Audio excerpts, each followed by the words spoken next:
So, this chapter is called Von dem Doppelschlage. First off, and this is more of the cleaning up I was talking about. First off, I am unhappy with the ornament Bach calls the Doppelschlag being referred to in English as the turn. The turn is a term that points us in the wrong direction completely. It reflects nothing of the essence or the nature of a Doppelschlag.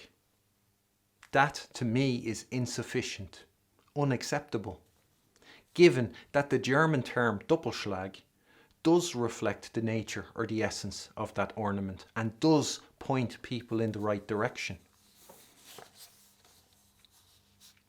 Why does that matter, you might wonder?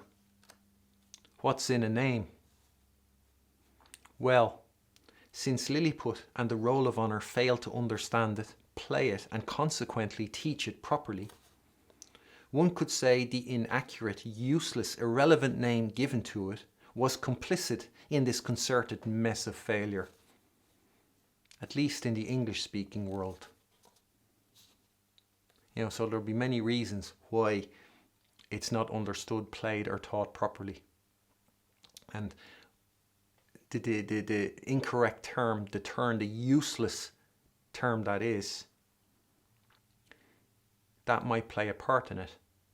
And you might think, well, how come, people in other countries who have different languages as well, apparently, if what you're saying is true, they apparently get it wrong, but they're not using the English term, the turn. They'll use whatever term it is in their language. And I'll say, well, it's not the only thing, but it does play a part. It doesn't help that this term is so bad, so misleading, so besides the point. That will not help. Because what will seem like a satisfactory turn, if it's not at all a turn what you're trying to do, well, then you're way off.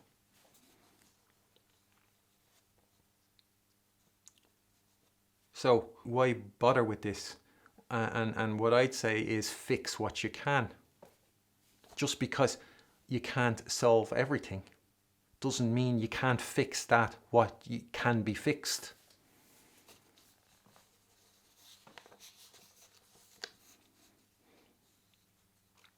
The term turn belongs in the cage. It was suggested by someone in the cage, someone who has no conception of the world of music, who only knows notes, and it was agreed upon by others like them in Lilliput. The term turn refers merely to notes. The line made by the notes on the page, that turns. It refers to the symbol. There are turns in its squiggly line. They based their choice of term on how the pen is turning as it draws that line. It's a surface level observation on a 2D plane, shallow and superficial. It's like calling TV the box. It gives no clue as to the function or nature of a television set to somebody who does not know. And none of them know. Plus, it's embarrassing. It's like calling a hammer a T-junction just because of the look of it. A hammer's a hammer because it hammers. Anyone thinking T-junction is a good name for that tool doesn't actually know what a hammer is or what it does. They drew their conclusion, their decision to call it a turn, solely on the flat two-dimensional representation of a three-dimensional phenomenon. Or could the phenomenon even be four-dimensional? Four-dimensional sound.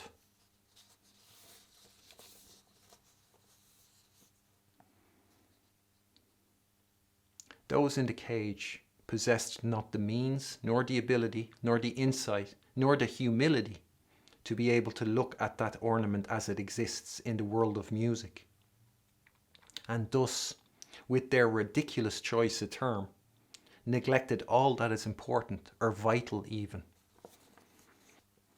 I don't fit in the cage. It is too small and too cramped for me. And although I'm turning my attention back to the cage to tell you I can free you from it, the thought of setting foot in it again repulses me. So I refuse to enter. And since the term turn cannot survive even a minute in the world of music, since it can only exist in the cage, I can't call it a turn. I can just about draw the line at a poggiatura, but the German term Vorschlag is the better term. So privately I'll always call it a Vorschlag. The term Doppelschlag will have met the approval of Bach, Mozart and Beethoven. And I put forward their achievements, their capabilities, as evidence to support the claim I'll make that the level of insight they possessed was far superior to the level of insight possessed by Lilliput today, or the English-speaking Lilliput of then a days. So what do I do? How should I call it? One option I'd be happy with would be to drop any English whatsoever and simply call it a Doppelschlag. What would be another option? If one was to look at the word Doppelschlag in isolation, Doppel meaning double, one could translate it to double stroke, or double hit, or double blow, or even double whammy. And strange or comical as these might sound, having grown up with the term turn, they are, all of them, better alternatives to that term turn. Since hit, stroke, blow, punch, etc. are all English translations of the word schlag, of Doppelschlag, that would mean all the connotations those English translations evoke, the equivalent will also be evoked by the German term Doppelschlag. The word turn has no such connotations. You know, hit, stroke, blow, they're all words that can translate schlag in Doppelschlag. Double is double. And they all evoke, imply a certain, a bump or something jolting. Whereas a turn is almost the antithesis to that. It's something smooth. And if the turn is not meant to, has no connotations of something smooth or gentle, it has to be specified. Like you have to say a sharp turn.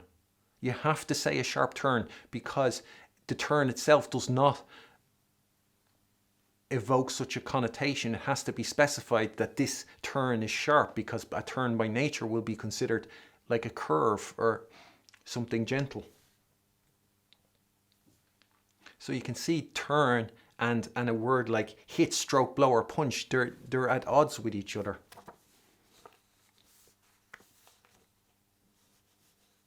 So the connotation of Doppelschlag has all those in it, like hit, stroke, blow, punch.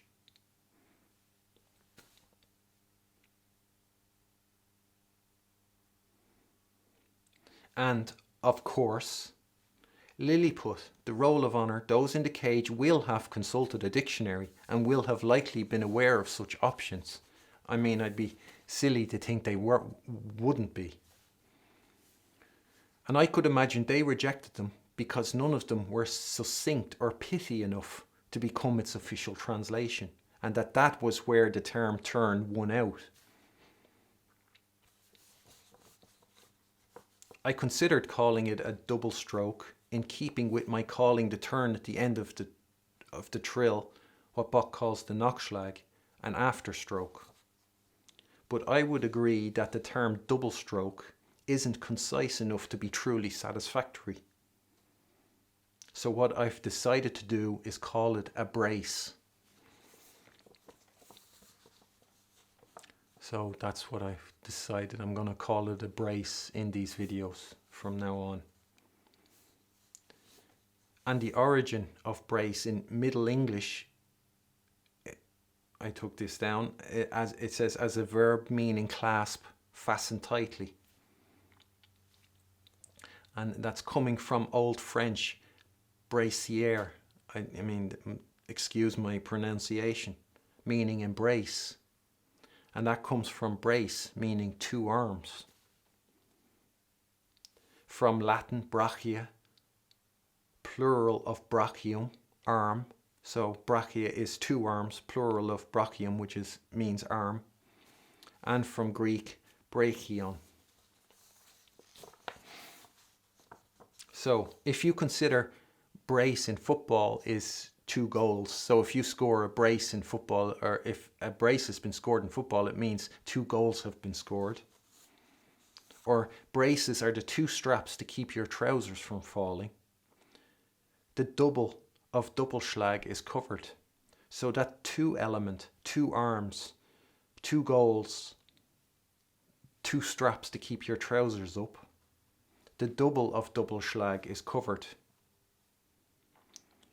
And then the illusion of tightness or strength or bumpiness in the schlag, the blow, hit or stroke of Doppelschlag, that is covered in the sense of one bracing oneself, or of a brace being a support, or indeed embrace, like a strong embrace. The term brace corresponds better to the German term, while being as succinct and pithy as the term turn. And I would say anyone who discovers this ornament as it exists outside of the cage and in the world of music would give their yes vote if I were to motion that its official name be changed from turn to brace. Brace is its true and correct term in English. So now I can begin.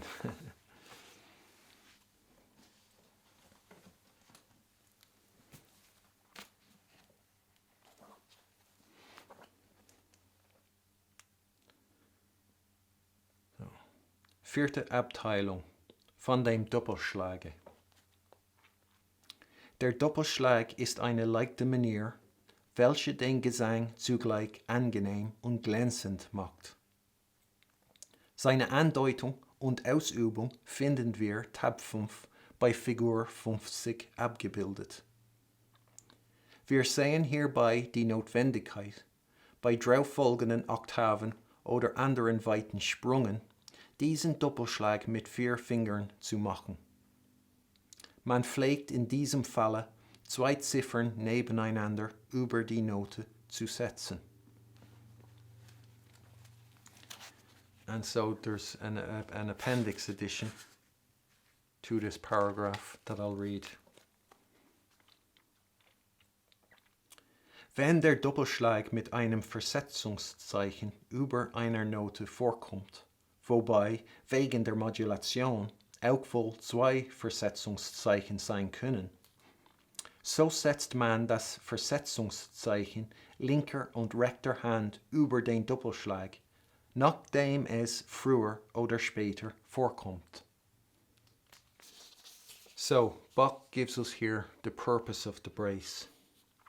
He says it makes the melody or the tune or the singing line both pleasant and lustrous.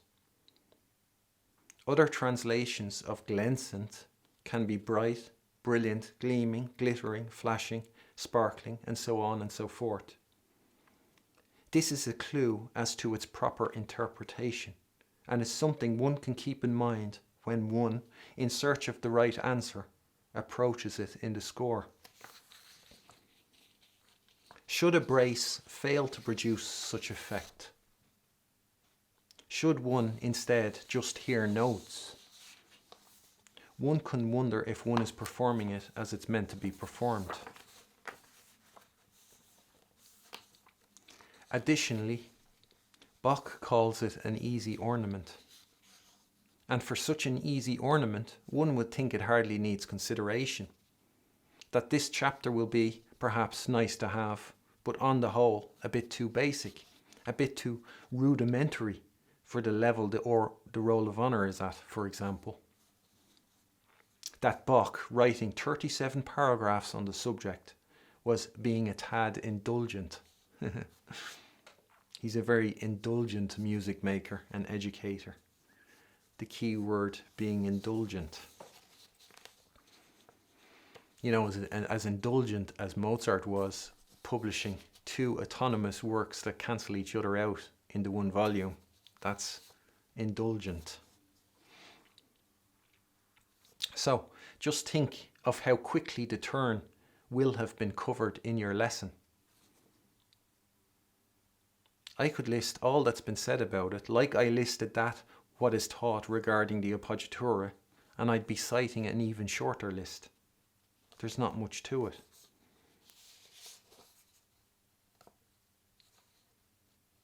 Such an easy ornament. But don't let that, or Bach calling it an easy ornament, allow you to be misled. Like I already mentioned, this ornament is neither performed correctly nor is it understood. And you will find this chapter exposes many fundamental flaws in Lilliput's understanding of not only the ornament itself, but also of the music that surrounds it. There are things here that would arise in Kissin's lesson with Bach, were Bach to give him one, which I'll be pointing out. Bach will be referring to the likes of Sokolov with some of the things he says.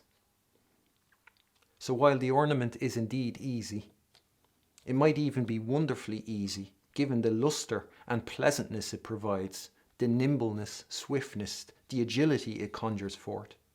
While demanding maybe the opposite of effort from the player, it apparently is not easy when it comes to understanding it, when all those up to and including the highest positions in the roll of honour fall flat in that area. Kissin and Sokolov might not be entirely in the cage regarding their technical and musical ability. They might only be partially in the cage, or it might be that they are sticking their arms out through the bars of the cage, which will give them limited access to the world of music. But, as you can imagine from the mental picture, in that scenario, they are still very much prisoners of Lilliput.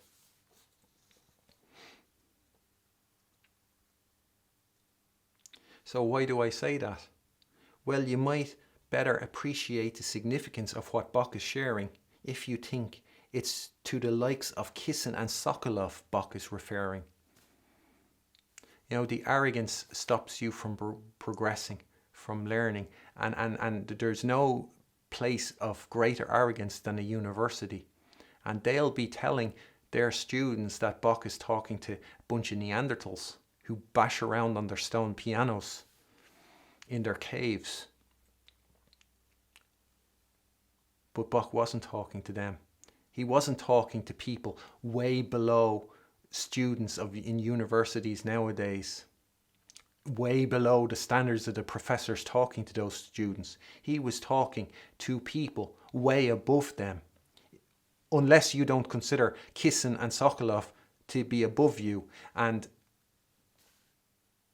you know, you can ask your professor, do you think you're better than Kissin or Sokolov? And let them tell you, yes, I do. So that's who Bach is referring to. He is talking to them. Kissin would, if Bach were to give Kissin a lesson, Kissin would leave a better player than he was when he came in. Kissin would be thanking him. And it wouldn't be just, the perfunctory thank you because you're Bach and that goes. He will be thanking him from the bottom of his heart because new possibilities will have been opened up to him. His playing will have improved before his eyes. That's why Kissin would be thanking him.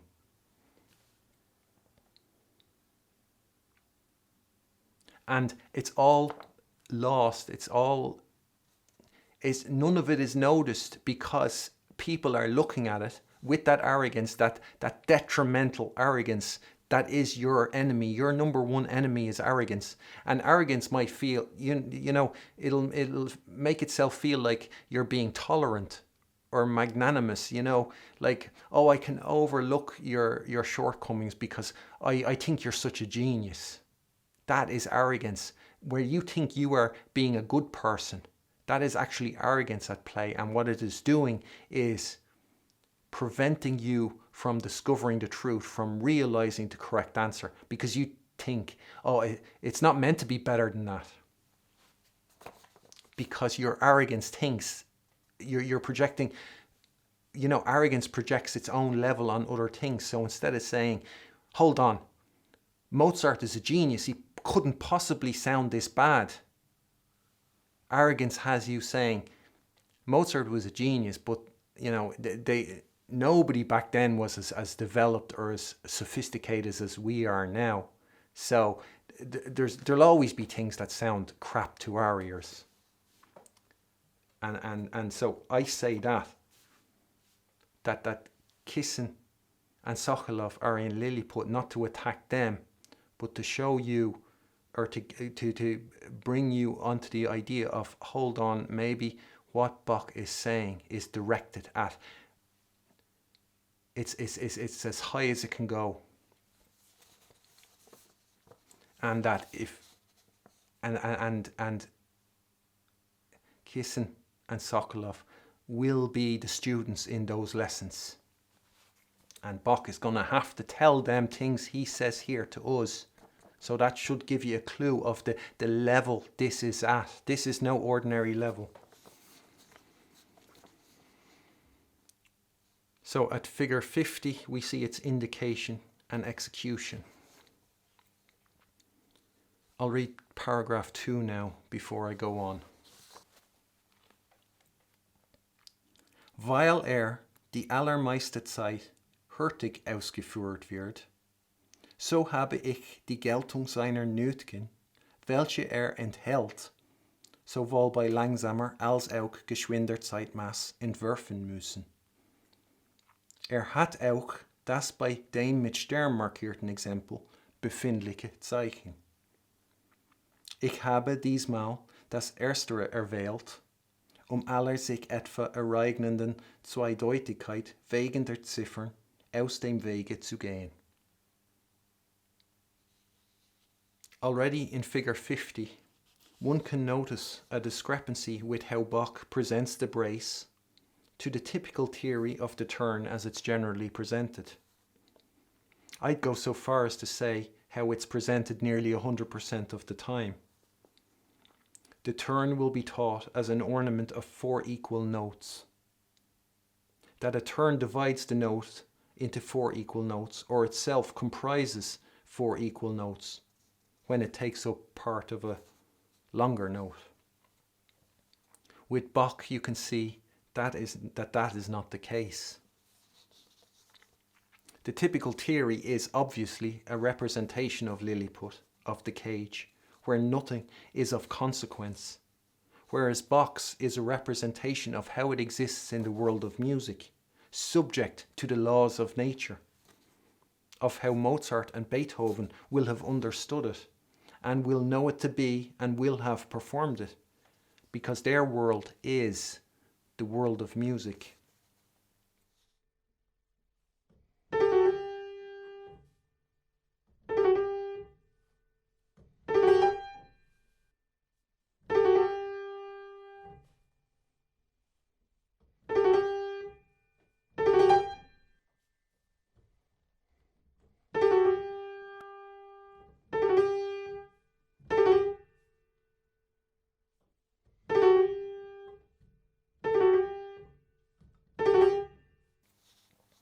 So, if today's theory is anything to go by, which it is, it's what everyone learns, what pianists will copy off each other, and what everyone will cite when they are in the position where they're the ones giving the lessons,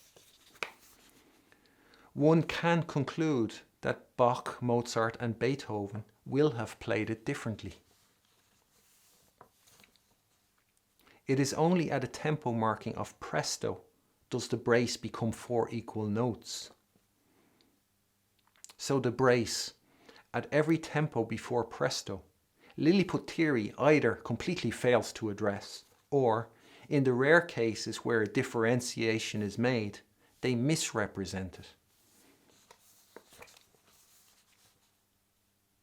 And even if overall if it was just that which they were neglecting, that would still equate to 2/3 of all braces.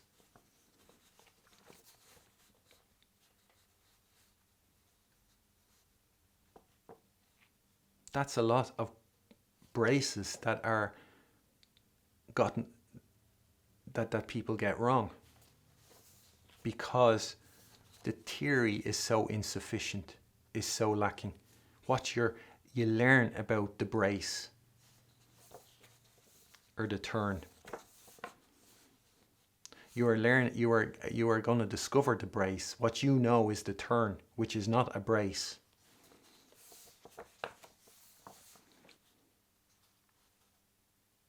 One sees the last note is the longest, that its upper note in adagio is hastened, as was spoken about in paragraph 8 of the chapter on trills, and in paragraph 32 of that chapter when Bach talks about the Prahl trill. And he will refer to it again later on in this chapter when talking about the adagio Doppelschlag. And maybe I'll do a proper recap then when we get to it. These are just things to notice in this example 50.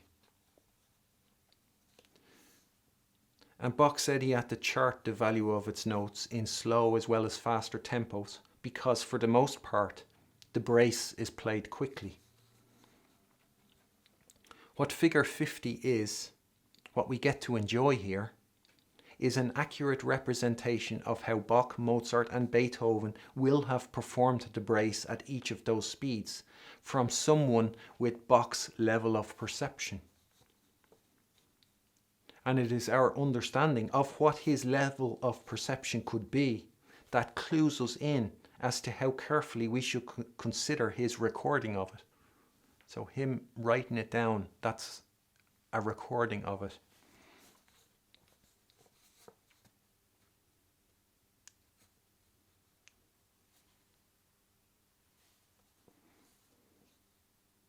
The Adagio Cantabile of Opus 13, the speed at which I play those braces, that is what Bach can pick up and accurately notate. It's no easy feat. If you listen carefully, you might be able to pick out Bach's notation.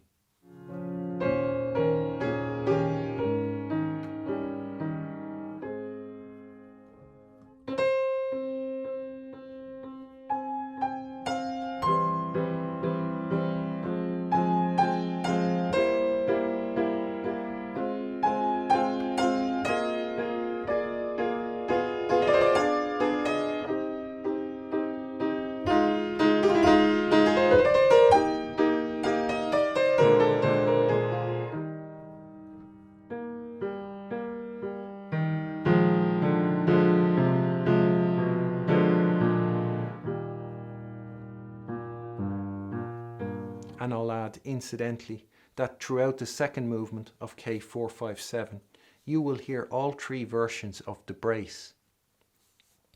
And don't forget, I've said this before, that the main relevance of tempo is in how it determines the length of the note. So if it's a half note or minimum in allegro, you might play an adagio brace over that note. Or if the allegro is alla breve, it might be a moderato brace. Or with a half note in presto, so the minimum, you're not going to play a presto brace. In presto, that brace looks like it does when it's over a quarter note or a crotchet. It's relevant in the length of the note that appears in that tempo. So just because it says adagio on the movement does not mean you are going to only have the adagio version of the brace. because the brace could occur over a 16th note.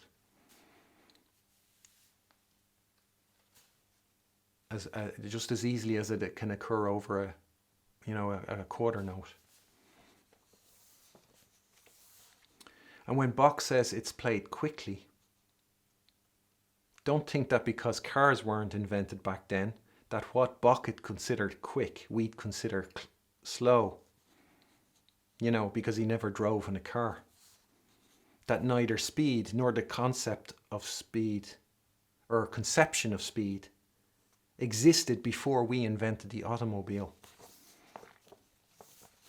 That's an example of how small the thinking is in the cage. How arrogant that is to think we are the be all and end all, that we are the center of the universe, that the entire planet exists because of us. It's like climate change. In the past, whenever there was climate change, people thought, they thought they were responsible in ancient times. They thought it's all because of us this is happening. And the way they'll have done it back then was, they'll have said, we've angered the gods. If it wasn't for us, none of this would have happened. And again, our arrogance makes us think we're responsible for the entire planet. So the planet, the fate of the planet lies in in the palm of our hand.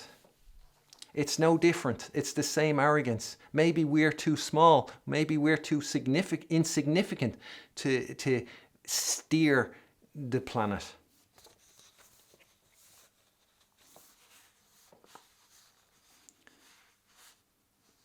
It doesn't matter. So, plus, Bach saying he had to do it could give us pause for thought.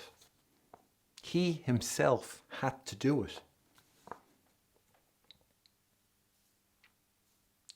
Besides what Bach said as to why he had to do it, he said because since it's most of the time played, the majority of the time it's played fast. He having to do it himself could also mean since nobody else had done it. What is the value of that? Who else could have done it? Could or can the roll of honour? No. Not if they were to use their own playing of the brace as reference. And let's say their functioning illiteracy wasn't an issue. When you observe, listen to how the roll of honour play it, and then look at how Bach notates it, and maintain the roll of honour to be the competent party, you would have no choice but to say that Bach is wrong, that he is incapable of notating it accurately, because the one from the roll of honour does not match Bach's.